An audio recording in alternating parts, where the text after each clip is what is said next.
Hi, I'm Kimberly. This is Kimberly's Ancestry horror story. This is episode number 2, titled Mary and Samuel Before 1892. Episode 1 is titled What Did Great Great Grandpa Do? And was posted last week. My story is about my family history search and the horrible things I have found and continue to find.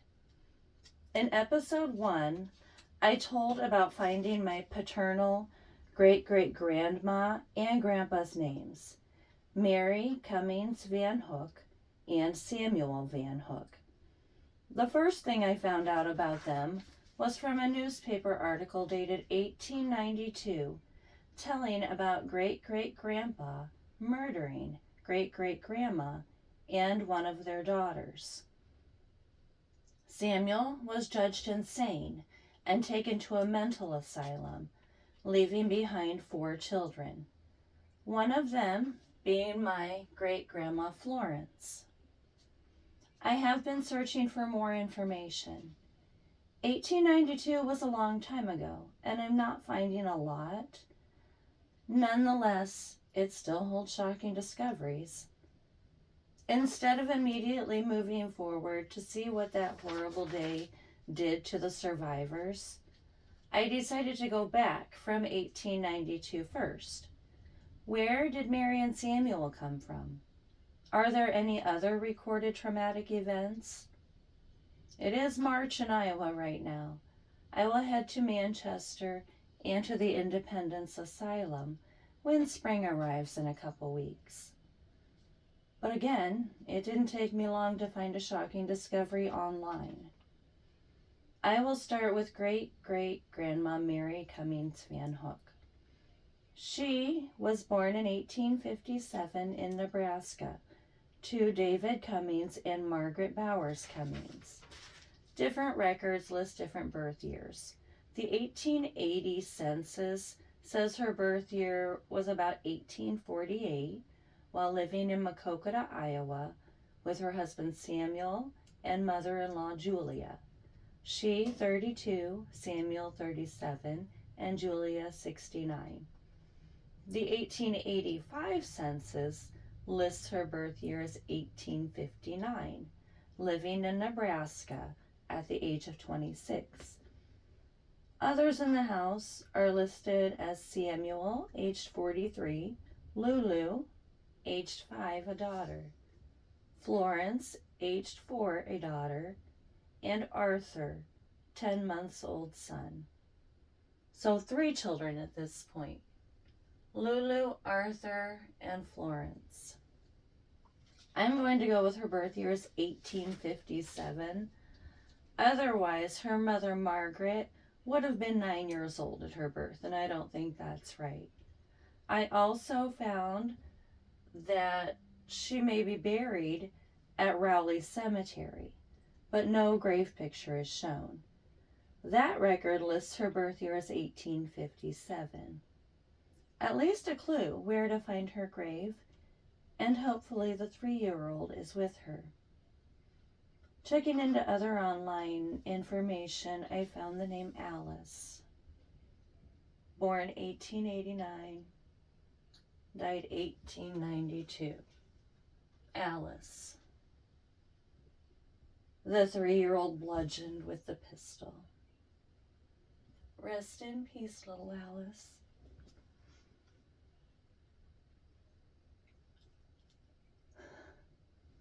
Sorry. I am so sorry for the sins of my ancestors.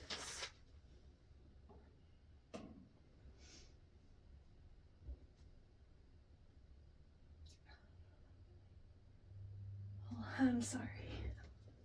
So 4 children at this point: Lulu, Arthur, Florence, and Alice. I haven't found anything so far about the baby.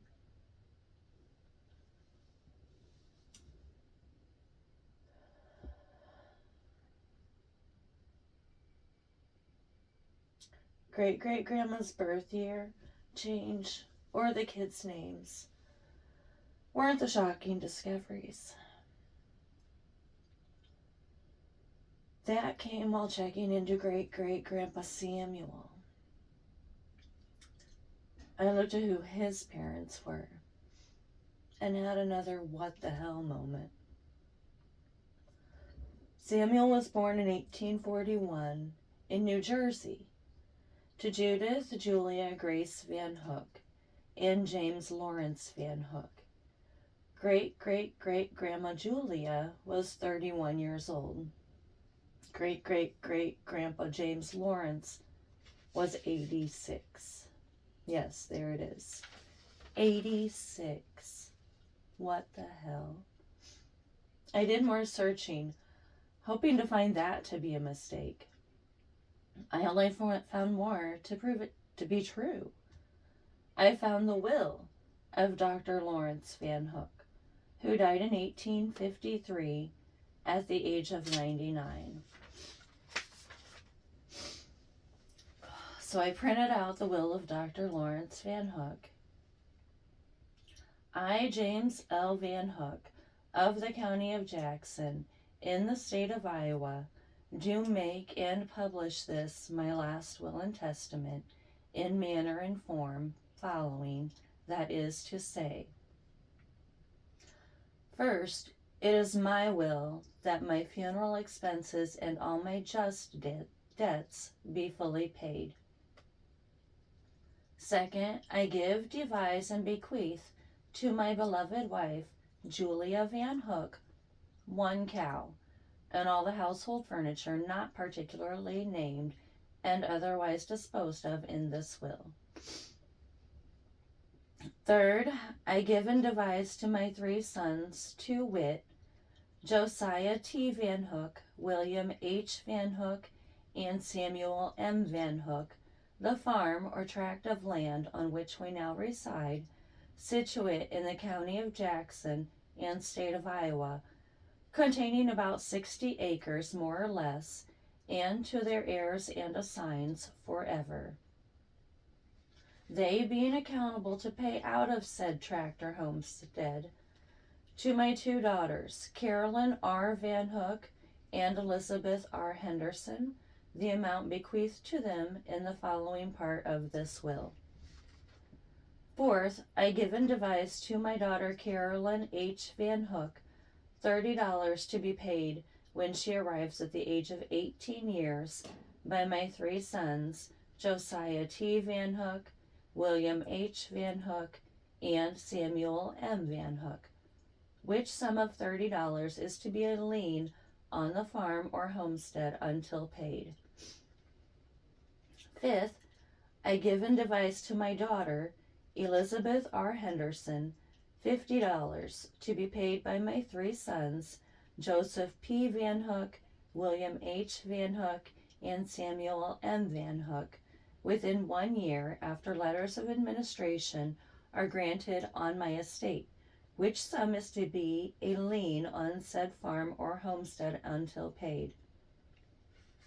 Sixth, I devise and give unto my daughter, Mary Carty, $1 to be paid at the final settlement of my estate. Seventh, I give unto my son, Franklin D. Van Hook, $1 to be paid at the final settlement of my estate. 8, I devise and give unto my son, Theophilus E. Van Hook, $1 to be paid at the final settlement of my estate. 9th, I devise and give unto my son, Joseph B. Van Hook, $1 to be paid at the final settlement of my estate. 10th, I devise and give to my grandson, Edwin H. Learning, all my medical books and stationery. 11th, I devise and give to my daughter Catherine Neville $1 to be paid at the final settlement of my estate.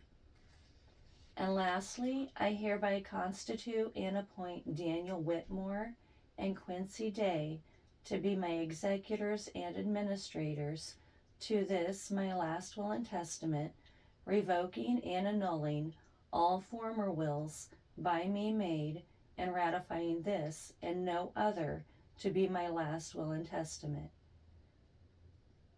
In testimony whereof I have hereunto set my hand and seal this 22nd day of October AD 1852. James Van Hook seal.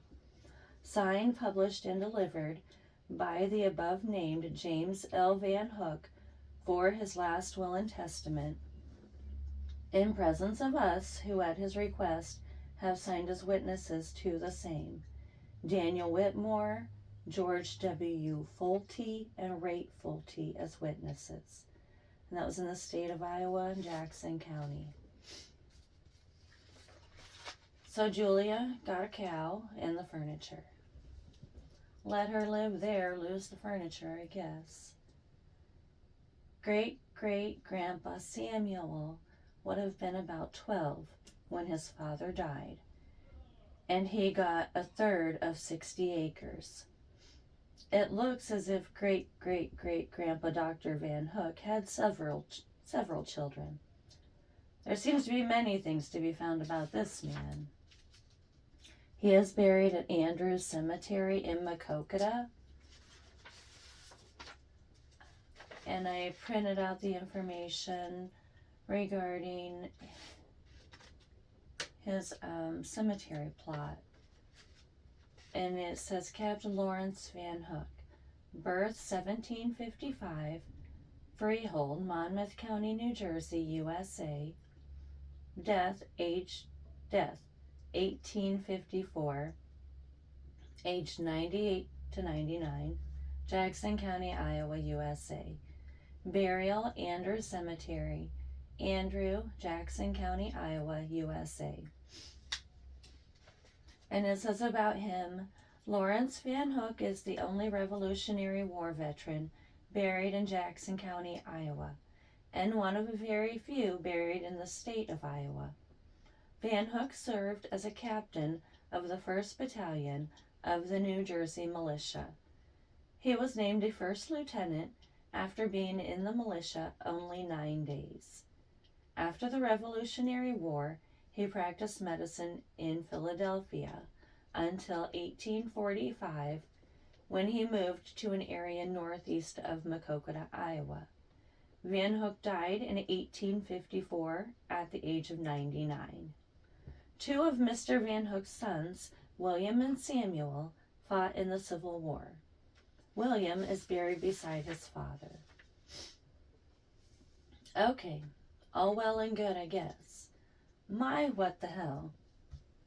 It's from him being 86 when he fathered Samuel. I understand it. I imagine he gave great-great-great-grandma Judith Julia in his life, being a doctor in 1841. He left her and her children a home and 60 acres. But what did he pass on genetically? Not a matter of whether he could father kids at 86, more a matter of should he have fathered kids at 86. What kind of health was he in at 86? What kind of sperm health did he have? I did some research on this, and what I found, again, was pretty shocking.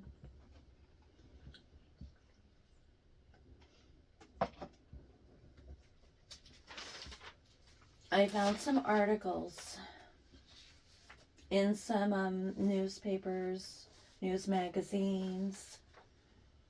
I found the same article in 2 different magazines, in the Washington Post and in the Chicago Tribune, dated in 2001, so a while ago, but nothing I've looked for before. The one in the Washington Post calls the article A Mutant Sperm Theory of Schizophrenia. The one in the Chicago Tribune, the title is Mutant Sperm from Old Dads May Lead to Schizophrenia. This article was written by Sandra G. Boodman. The Mutant Sperm Theory of Schizophrenia. It's well known that older mothers are more likely to have babies who suffer from Down syndrome and other genetic disorders. Now there's evidence from a large national study suggesting that older men are significantly more likely than younger ones to father children who develop schizophrenia, a devastating thought and mood disorder that typically appears in late adolescence or early childhood. The culprit, suggest researchers from Columbia University, New York University, and the Israel Ministry of Health, is aging sperm. These cells apparently accumulate small mutations that are passed on to the children. Schizophrenia, which results from a complex and little understood interplay between genetics and environment, is believed by some scientists to involve mutations of several genes rather than a single abnormal gene. Unlike chromosomal abnormalities, such as the one that causes Down syndrome, which occur more often as a woman ages and can be detected by prenatal tests, glitches in aging sperm seem to be more subtle and are much harder to detect. The researchers, whose study of nearly 88,000 Israelis born between 1964 and 1976, appears in the current issue of the Archives of General Psychiatry, found that men who fathered children when they were between the ages of 45 and 49 were twice as likely as men under 25 to have children who developed schizophrenia. Arguably the most disabling of psychiatric illnesses, schizophrenia affects about 1% of people worldwide. The older the father the team found, the greater the risk. Men over 50 were 3 times more likely to have schizophrenic children than men younger than 25. This relationship was not seen in other mental illnesses, noted the team headed by Dolores Malapsina, Associate Professor of Clinical Psychiatry at Columbia.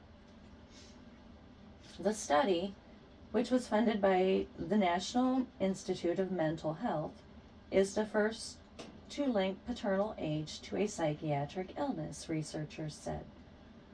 Overall, about 1 in 4 cases of schizophrenia was associated with older fathers, the authors concluded. The subtle mutations that occur in aging sperm cells may help explain another puzzle: why the incidence of schizophrenia has remained persistent over time and across diverse populations, even though people who suffer from the illness are less likely to marry or to have children. The findings also demonstrate that a man has a biological clock too, Malapsina said, adding that geriatric fatherhood may not be risk-free for the next generation. And that was authored by Sandra G. Boodman. Older sperm, higher risks. I did find some other articles in other magazines, and I'll just read portions of those articles. I won't read the entire article. This one was from the U.S. News, and it said other disorders such as autism spectrum disorders and schizophrenia have a 6 times greater chance of being inherited in children as paternal age increases. The mechanisms linking advanced paternal age to autism and schizophrenia are diverse, but possible culprits are age-related new point mutations and epigenetic changes, for example, methylation of the DNA, which can activate or silence certain genes and is sometimes passed down from parent to child. The leading population geneticist James Crow claimed the greatest mutational health hazard to the human genome is fertile older males. Researchers sequenced the whole genome of 78 Icelandic parent-offspring trios of children with autism and found it is the age of the father that is the dominant factor in determining the number of new mutations in the child. The study was published in the journal Nature and showed paternal contribution of 2 additional mutations per year. The sperm could be the source of evolution, and in the context of the aging male, too much of the mutations could be the source of the disease. And then there was another study that stated the risks associated with older fathers go beyond those obvious at birth. An earlier review of studies published by Dr. Eisenberg and Dr. Simon L. Conti, clinical assistant professor of urology at Stanford, linked paternal aging to an increased risk of babies born with congenital diseases like dwarfism or developing psychiatric disorders like schizophrenia and bipolar disorder and developmental ones like autism. For example, a study of nearly 400,000 men and women born in Israel in the 1980s found that among fathers older than 40, the risk of having a child with autism increased nearly 6-fold. Other studies found that the risks of childhood leukemia, breast, and prostate cancers were elevated among offspring of older fathers. And another study stated, a growing body of research also shows that, like women, men's chances of fathering children who have genetic abnormalities increase as they age. Random mutations in a man's sperm pile up as time goes on, and passing on more genetic mutations to a child can increase his or her odds of developing autism, schizophrenia, and other diseases, according to a recent study published in the journal Nature.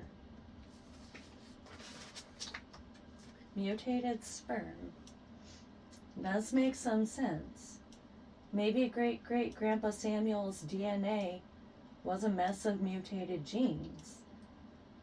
Bipolar or schizophrenia would explain a lot also. What does that leave the rest of Samuel's descendants?